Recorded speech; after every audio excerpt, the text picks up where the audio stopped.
morning, Babz. Hello, Anru. Nice to see you. Hi. So sorry I was late. You're fine. You're right on time. You're fine.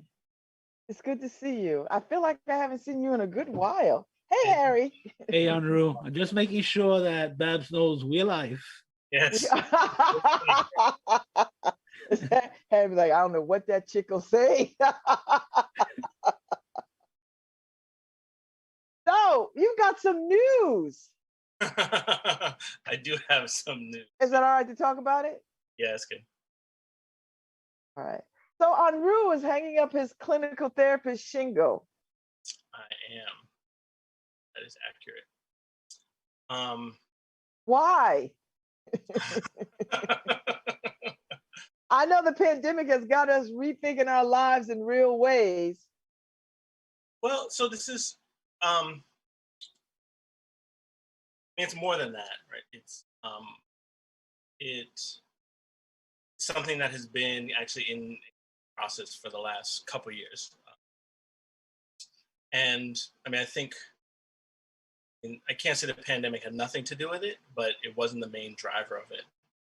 And for me, really, the why is about a continued unfolding of my purpose. And there's a Howard Thurman quote, which when I came across it several years ago, like really spoke to me then and helped to even kind of shift my thinking about how I show up and like, what are the questions of sacrifice and sacrifice of myself, which I've talked a lot about. And so he's a Black theologian and activist. And his quote is, don't do what you think the world needs. Find what makes you come alive and do that instead. Because what the world needs is people who've come alive. Yeah. And so I know that quote. Yeah. So that's been this like kind of guiding reminder for me for a long time. Just because you can do something and you can do something well doesn't mean that that's the thing that's really best for you to be doing. And I've been involved in doing therapy for 15 years now. And on the one hand, it's really time for some other things to open and make space for in my life, which can't happen in the same way. And so probably the biggest new thing is going to be me developing and kind of expressing myself as a writer. Whoa. So I'll officially say that. I love writers. So there you go. There's a piece of fiction that I've been working on for several years, which is coming close to the end. And then after that, or maybe even before that finishes, there are a couple other book projects that I have. So it's a book of poetry, and then there's a couple of books of one, which is going to be about what my practice has been, really about this intersection of justice, mental health, and spiritual health, both for practitioners as well as for kind of general public interests in that, because I think there's some important things both that practitioners really need to know to have those viewpoints to integrate, but also that people need to know to really ask and demand of their care providers, so that they can really show up as their full selves. Because as a therapist, if my client is not showing up and letting me know, like they have to let me know about who they are and like their full selves, if they don't let me know, then the interventions and what I can offer them is just not as effective. Mm-hmm. So the more I know about them, and the more I understand kind of where they are even in their lives, and the more effective the work that I can do with them can be.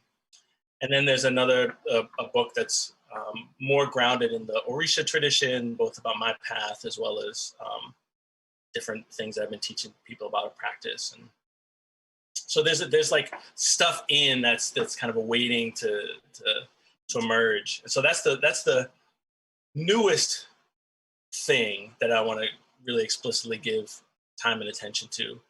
I'm going to still be doing the like organizational consulting work that I've been doing and continue to develop.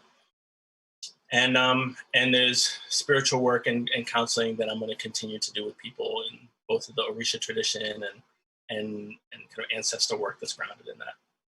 Wow. So, I'm always intrigued by therapists and how they come to the decisions that they make. Like, how do therapists work this out? Like, how do therapists, how did you work this out? Like, how did you know this was the time to do this? Um, so in some ways, like I said, there wasn't one big pivot. It's been this kind of step by step piece of it. Whether it's, I've been involved in a community leadership program for several years and decided actually just before the pandemic hit that was my last year in doing it. And so there's been a shifting of what I've been putting my energies towards, and knowing that there was kind of this something else was. So I didn't necessarily know what this something else was. I mean, I said, well, I do want to make more time for this and more time for that, but there was nothing kind of set. Like, oh, I know I'm moving from, it's not like I'm moving from like this job that is known to this other job that is known. There's a little bit more kind of openness and even ambiguity, which is not easy. So partly it's been these kind of steps of what I've been paying attention to. And probably the biggest thing, again, is coming back to purpose. And so for me, the way I orient towards purpose fundamentally is through, so this is kind of in a holistic way, but it's fundamentally through the kind of lens of the Orisha practice and tradition. So it's kind of constantly kind of coming back in that relationship with my ancestors and with the divine around how I'm relating to all of these forces and people. Where are things in alignment? Where is there yearning for? And kind of doing like a lot of deep listening around orienting towards even what that yearning is. And then what am I able to kind of do practically to kind of move in that direction? For a while, I've been thinking of a part of my practice was am I going to continue to take insurance? Because the point of taking insurance was really to be able to provide access to services for people who can't afford them. And what I started to find was even with people who have insurance, because of high deductibles, because of how expensive insurance is, people still had to pay a lot of money for sessions. So barring people who are Medicaid, significant portion of my clientele are Medicaid, but people with other insurance, right, sometimes still have to pay a lot of money out of pocket. And so the kind of notion of like the work that it takes to do that and navigate billing issues and having people do my billing, and when insurance changes, how do people navigate? Oh, now they have a bigger copay than they did before. Or the year starts over January 1st, and oh my goodness, now the deductible that I've been building towards is back to zero. And so now they have a whole bunch of money that they have to pay. That kind of financial piece around it was like, it's not really the issue. But that was kind of the beginning of like me even thinking of like, how do I make some changes in my practice? And then I think there was just this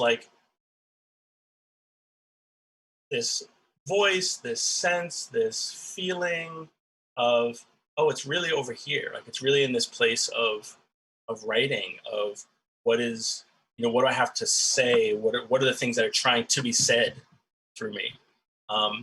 And, that being much scarier than kind of a tweak in my private practice. And so kind of sitting with that for some time and just listening around, like, is this a reactive? Is there a thing here?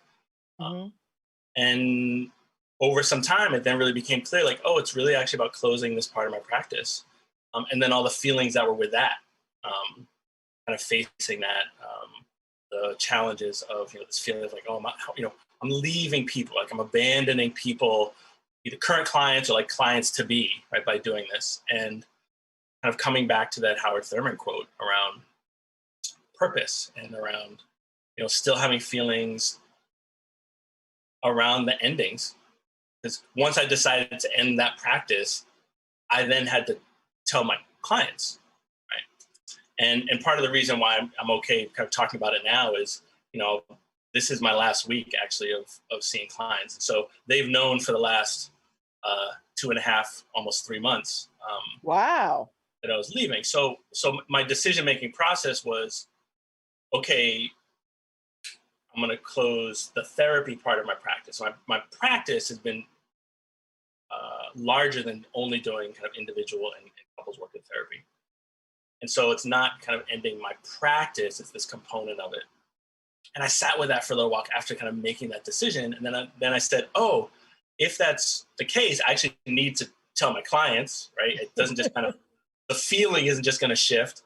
And then I said, oh, if I'm going to tell my clients, I really need to honor this relationship and honor what goodbyes mean and deal with goodbyes in a different way, and give them time. So then it was like, oh, so if I want this to happen, if I'm aiming even like 3 months from now or 4 months from now, then this is when I actually have to start saying the words to people, which is its own other challenge.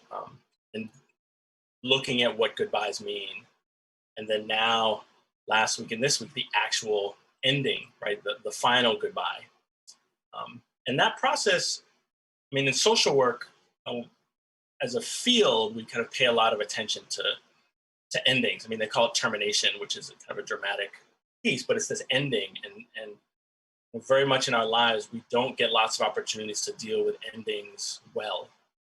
Right? People just leave, or, we clear the table and upend everything. I'm mad at you. I never liked you anyway. Or we don't even get a chance because someone just moves away or they pass away.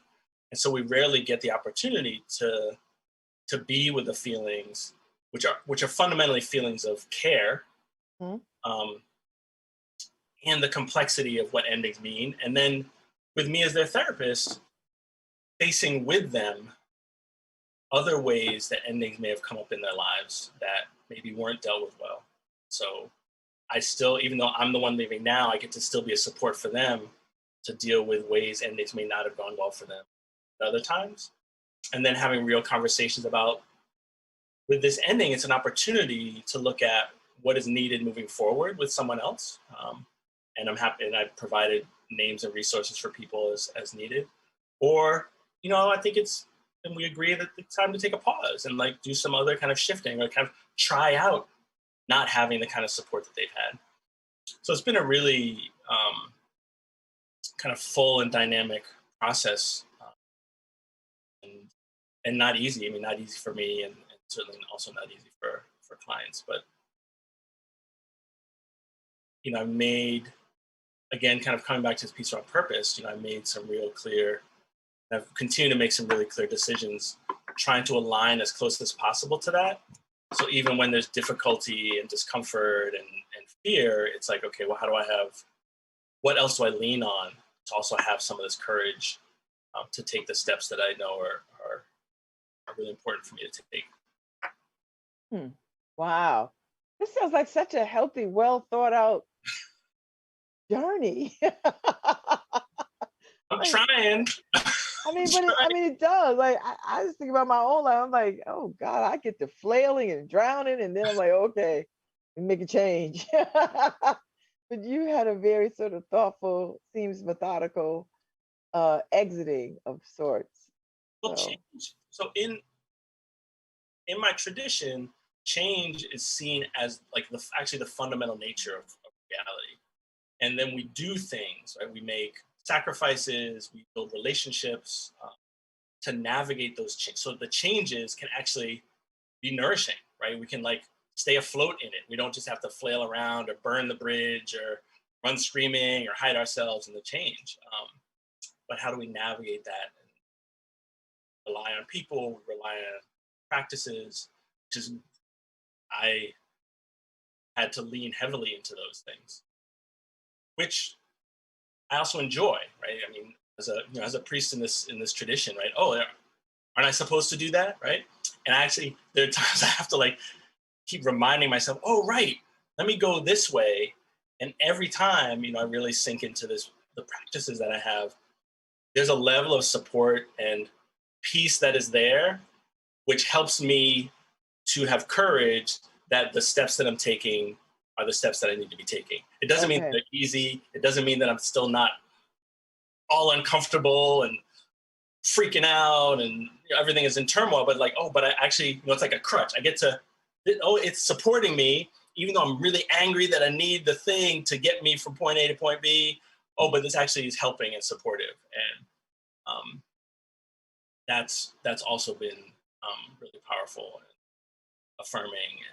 And I don't have it all figured out, and it's not possible to have it all figured out.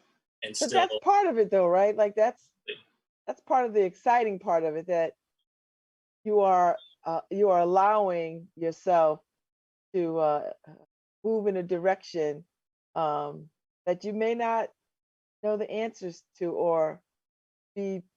I mean, I believe you're prepared, but you don't know what it is. You just like, okay, I'll point my star north, and what happens?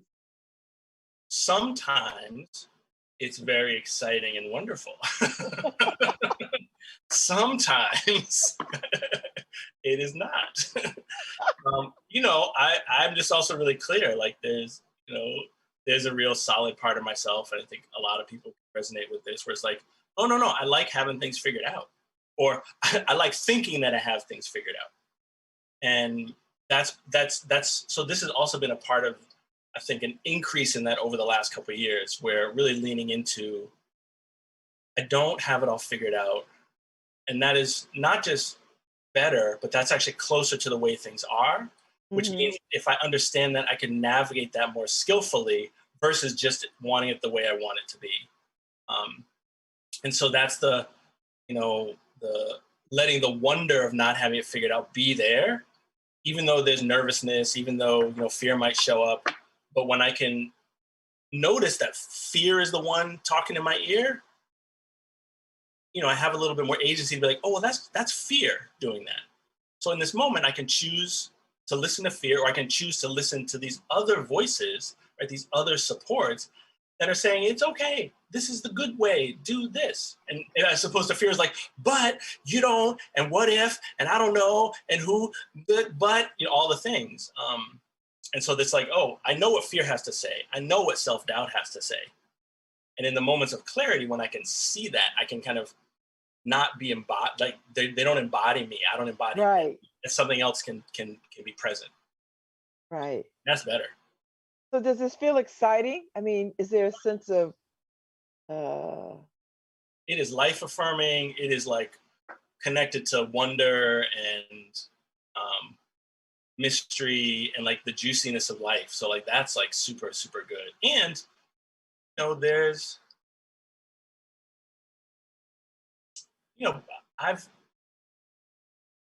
it's going to be about being in the world in a different way. I've been oriented towards what are the subtexts of in my conversations with people, right? Sitting with people, and when they say a thing, I listen to what they're saying, but I'm also listening to all the things that aren't being said. I'm listening to their body. I'm listening to the feeling, the spirit, the energy that's between us. I'm paying attention to what was said last week, what's happening in their lives. And so there's a lot of attention on all the layers. And so it'll also mean being in the world where, I can choose or not choose to engage in that kind of depth of conversation. It's not the regular way that I'm spending most of my day. And I love people, and there's like a richness and a wonder. And I've been so thankful for really being allowed into these like tender private places of people's lives, which you don't see unless you're invited in. Like you, me, everybody else, we are really good at like keeping those tender parts like well protected and squirreled away somewhere, unless we're in a place and with people where we get to share that. Right. And so, such an interesting piece of seeing people in the world and then like working with them in these like deep healing ways, and just getting these glimpses into richness of where people are at and what they care about, and ways that like people self-sabotage, or people still got distorted thinking about things, but their yearning is so powerful for like wanting connection and wanting to be a person. Don't often have the tools or the awareness to think of that they can be in the world in a different place. So that's also been part of like what I've really appreciated is being on those journeys with people, not as the doer of it, the company folks. I mean, hey, maybe look over here. Like you're looking down the cliff a lot. Maybe we can like pause and you can like look this other way, or you're looking down at your feet a lot, and maybe there's a landscape out here you want to. Oh, let's sit in the shade for a minute. Like a lot, hopefully offering people more tools to be in the world in a different way. Yeah. Be with themselves in a different way, with each other, understanding what's theirs and what's not theirs. So it is exciting. It's all the things, all the feelings come up. I'm a person just like all the other people.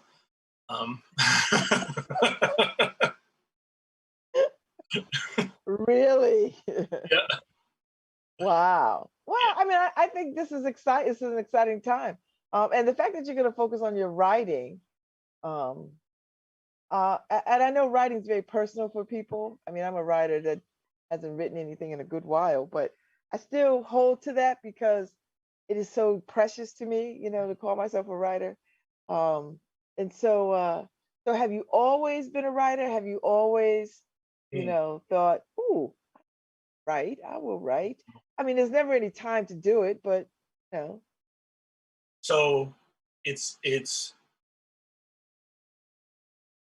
I have written a lot. Like writing has certainly been a part of my life and a part of my expression, mostly to the people who are close to me, writing poems for birthdays and Mother's Days and things like that. I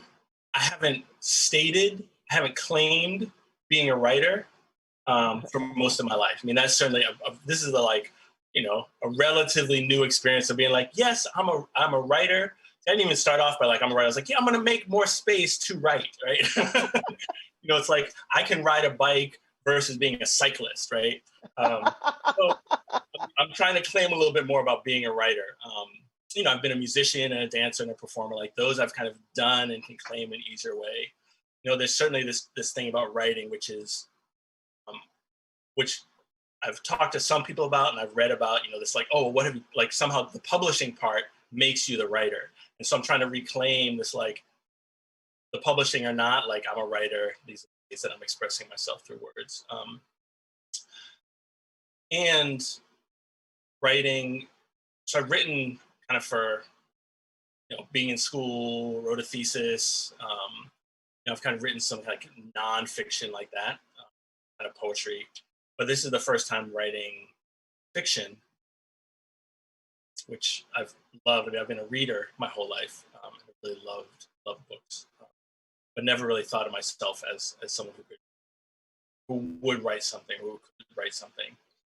And it was literally probably about 5 years ago where I decided to, like, not just claim that, but I took a workshop and I was like, I'm going to give myself permission to like be a writer and do the things. I'm going to take a workshop and I'll learn a little bit and I'll explore this this artistic expression.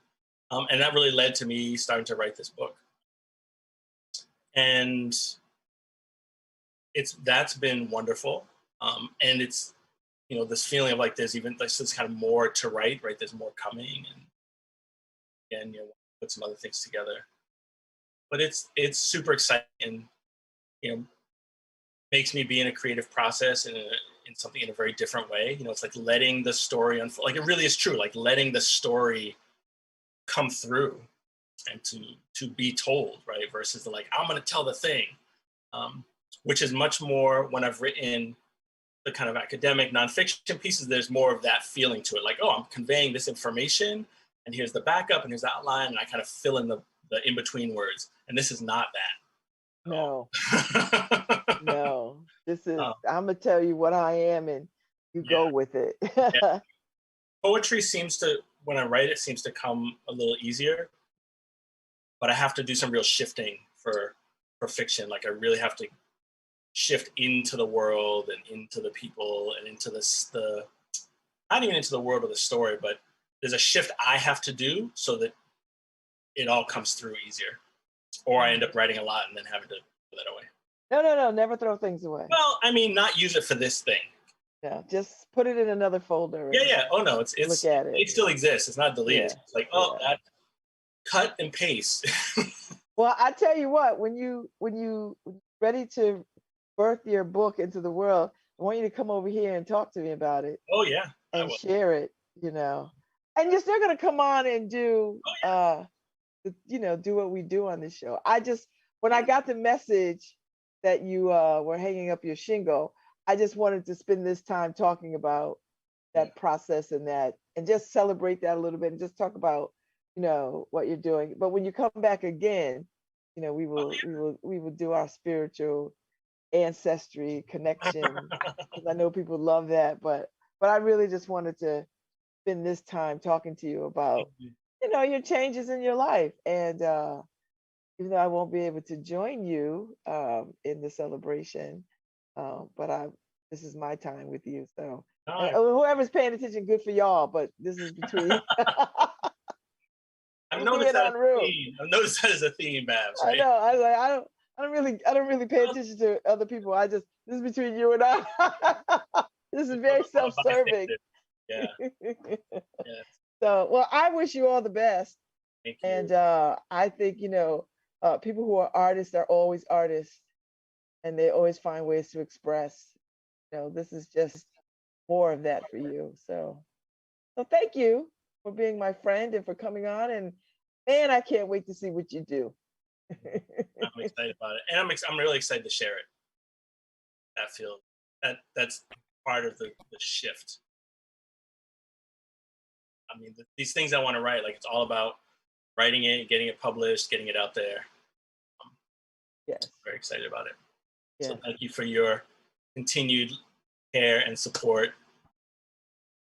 Yeah. Yeah. Thank you, Anru. So y'all, Anru will be back and we'll have prayers and singing and all the things that Well, y'all know and love. let me close with the chant that I usually do, because so even if we talked about like the me as a writer, I actually come from a long line of writers.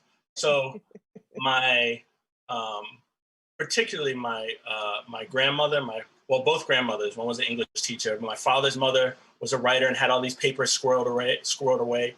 Her mother was a writer, and there are lots of ways that people really. My aunt was a writer, and so a lot of ways that like and both sides of the family. So um, most of these women who are writers on my dad's side, who's black. So this way of both writing that's a connection to religion and spirituality, but also very much about relationships and like lived day-to-day lives. And it was also very private and personal. So like the ways that people wrote to like put the thing, what they were feeling, in a place which didn't have any other place. Um, Yeah.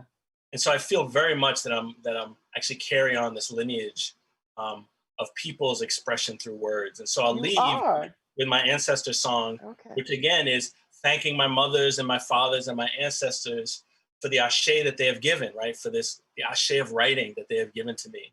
And to let them know, thank you for this gift, and I'm using it today. And so that's this chant. So that is also why this has been a direction that feels important, powerful to move towards. Right? It's a continuation of the yes. I'm thankful for what you've given to me, and I'm using it here today. So Okay. we'll leave on the chant with that. Thank you. Ba ba ba to fun wa ṣe o. Ba ba ba to fun wa ṣe. Ba ba ba to fun wa ṣe o. Ba ba ba to fun wa ṣe. Àṣẹ tẹ fún wa ńlá lóyè o. Ba ba ba to fun. Ayẹyẹ tó fún wa ṣe o. Ayẹyẹ tó fún wa ṣe. Ayẹyẹ tó fún wa ṣe o. Ayẹyẹ tó fún wa ṣe. Àṣẹ tẹ fún wa ńlá lóyè o. Ayẹyẹ tó fún wa.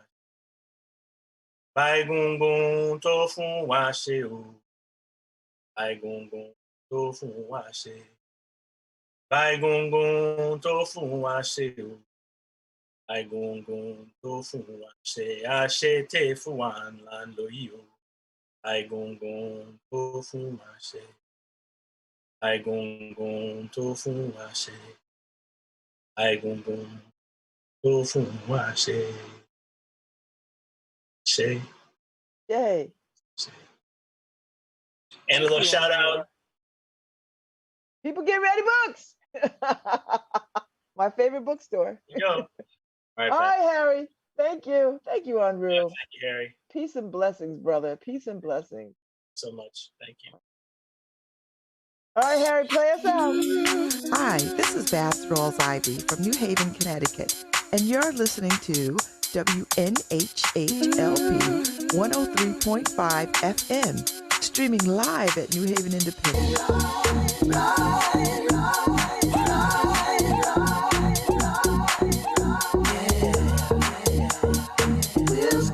We'll